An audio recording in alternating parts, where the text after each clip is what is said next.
FTII से पढ़ाई करने वाले हाजीपुर के रंजन कुमार की short film Champaran mutton Oscar के लिए नामित हुई है। यह फिल्म भारतीय फिल्म एवं टेलीविजन संस्थान द्वारा बना गया है, जो बिहार की पहली वज्जिका फिल्म है। केंद्र सरकार ने बिहार के पहले प्रस्तावित ग्रीनफील्ड 6 लेन हाईवे को नेशनल हाईवे घोषित कर दिया है।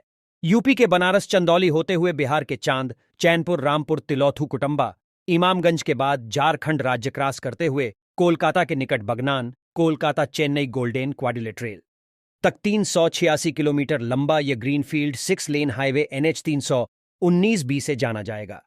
यह देश का 631वां नेशनल हाईवे होगा। 2010 में VTR में 8 बाघ थे, जबकि 2023 में बाघों की संख्या 52 से अधिक हो गई है।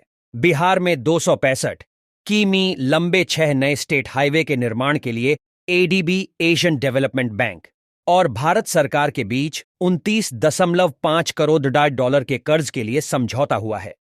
संजय गांधी जैविक उद्यान का 50वां वर्ष मनाया जा रहा है। इसे नई दिल्ली के केंद्रीय चिड़ियाघर प्राधिकरण द्वारा वर्ष 2022 के मूल्यांकन में बढ़े चिड़ियाघरों में चौथा स्थान प्रदान किया गया है। ओडिशा में माध्यमिक विद्यालय स्तर पर पढ़ाई बीच में छोड़ने वाले छात्रों के दर सबसे अधिक है। उसके बाद मेघालय और बिहार हैं। राज्य में मातृ मृत्यु अनुपात लगातार घट रही है। 2018 में यह अनुपात 165 था, जो 2019 में घटकर 149 हो गया है। फिर 2023 के SRS की सांख्यिकी रिपोर्ट में यह घटकर 130 तक आ पहुंचा है।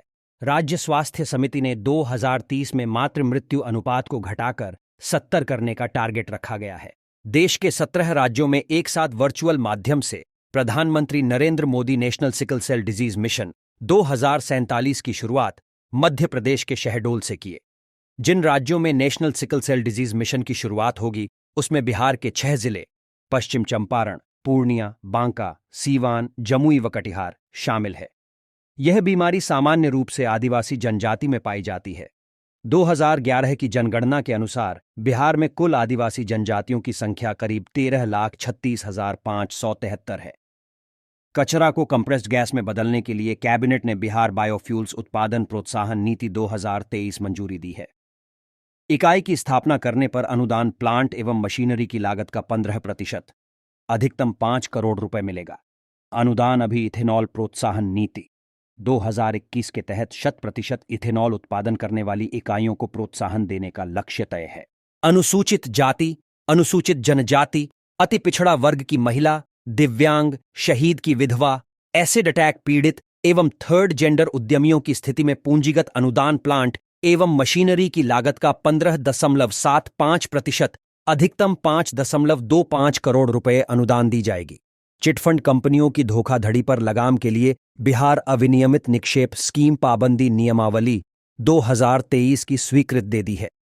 केंद्र सरकार द्वारा बनाई गई अविनियमित निक्षेप स्कीम पाबंदी अधिनियम 2019 के तहत बिहार में इस नियमावली 2023 को अपनाने का प्रस्ताव स्वीकृत किया गया है। बिहार से झारखंड के अलग होने के बाद बिहार का हरित आवरण क्षेत्र 9% ही रह गया था।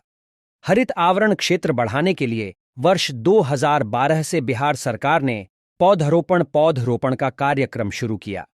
उसके बाद वर्ष 2019 में जल जीवन हरियाली अभियान की शुरुआत की गई। राज्य का हरित आवरण क्षेत्र अब बढ़कर 15% हो गया है।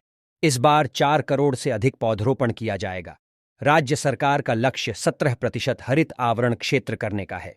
राज्य में झील को इंटरनेशनल लेवल पर पहचान दिलाने के लिए पर्यावरण, वन एवं जलवायु परिवर्तन विभाग की ओर से कार्रवाई शुरू कर दी है। राज्य के 4 आर्द्रभूमि, उदयपुर झील, विक्रमशिला डॉल्फिन आश्रयणी, गोगाबील, गोकुल जलाशय को रामसर साइट घोषित करने की कार्रवाई शुरू कर दी गई है।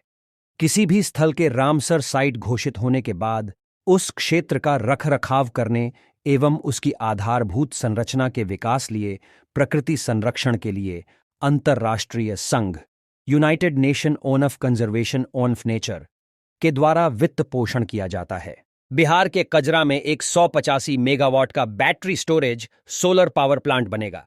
यह नॉर्थ ईस्ट का सबसे बड़ा बैटरी स्टोरेज प्लांट होगा। इसके निर्माण पर 1700 करोड़ रुपए खर्च होंगे।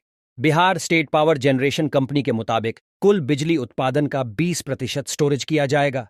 इस बिजली की सप्लाई पीक आवर के दौरान शाम 6 से रात 11 बजे तक दी जाएगी। इस समय राज्य में सबसे अधिक बिजली की मांग रहती है। इसके लिए बैटरी स्टोरेज प्लांट लगाने का निर्णय लिया गया है।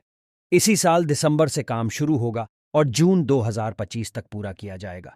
बिहार में बाढ़ और सूखे से निपटने के लिए नदियों के जोड़ने की योजना बनाई गई है। गंगा, बागमती, घाघरा, गंडक, कोसी, बूढ़ी गंडक, छाड़ी, नून, दाहा नदियों को 5 चैनलों में जोड़ा जाएगा। इन चैनलों को जोड़ने के लिए लगभग 900 किलोमीटर लंबे लिंक चैनल की खुदाई होगी। नदियों के आपस में जुड़ने के बाद लगभग 7 लाख हेक्टेयर खेतों तक सिंचाई के लिए 12 महीने पानी पहुंचेगा।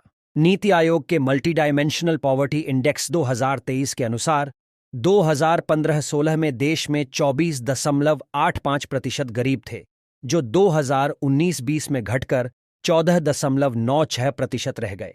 बिहार में सर्वाधिक 18.13% गरीबी घटी, लेकिन अब भी यहां सबसे ज्यादा 34% गरीब हैं।